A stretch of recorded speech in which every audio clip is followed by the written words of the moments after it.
Hello दोस्तों, स्वागत है आपका हमारे चैनल पर। एक गांव में दो मित्र नकुल और सोहन रहते थे। नकुल बहुत धार्मिक था और भगवान को बहुत मानता था, जबकि सोहन बहुत मेहनती थी।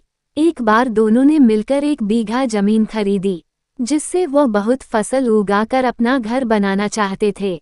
सोहन तो खेत में बहुत मेहनत करता, लेकिन नकुल कुछ काम नहीं करता, बल्कि मंदिर में जाकर भगवान से अच्छी फसल के लिए प्रार्थना करता। इसी तरह समय बीतता गया।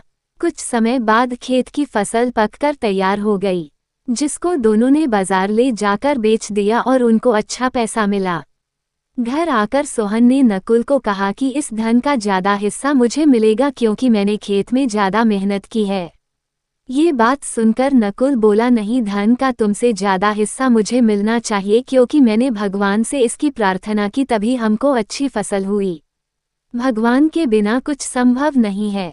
धन के बंटवारे को लेकर दोनों गांव के मुखिया के पास पहुंचे।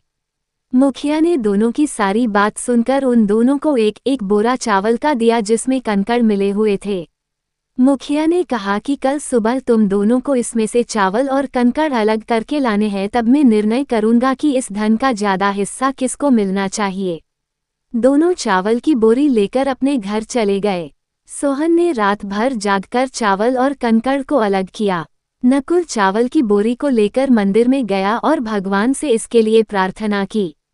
अगले दिन सुबह सोहन जितने चावल और कंकड़ अलग कर सका उसको ले जाकर मुखिया के पास गया, जिसे देखकर मुखिया खुश हुए। नकुल वैसी की वैसी बोरी को ले जाकर मुखिया के पास गया। मुखिया ने नकुल को कहा कि दिखाओ तुमने कितने चावल साफ किए हैं। नकुल ने कहा कि मुझे भगवान पर पूरा भरोसा है, चावल साफ हो गए होंगे।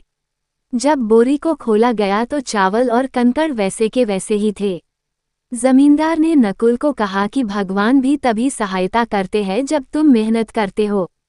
इसके बाद नकुल भी सोहन की तरह खेत में मेहनत करने लगा और अब की बार उनकी फसल पहले से भी अच्छी हुई। सीख: इस कहानी से हमें ये सीख मिलती है कि हमें कभी भी भगवान के भरोसे नहीं बैठना चाहिए।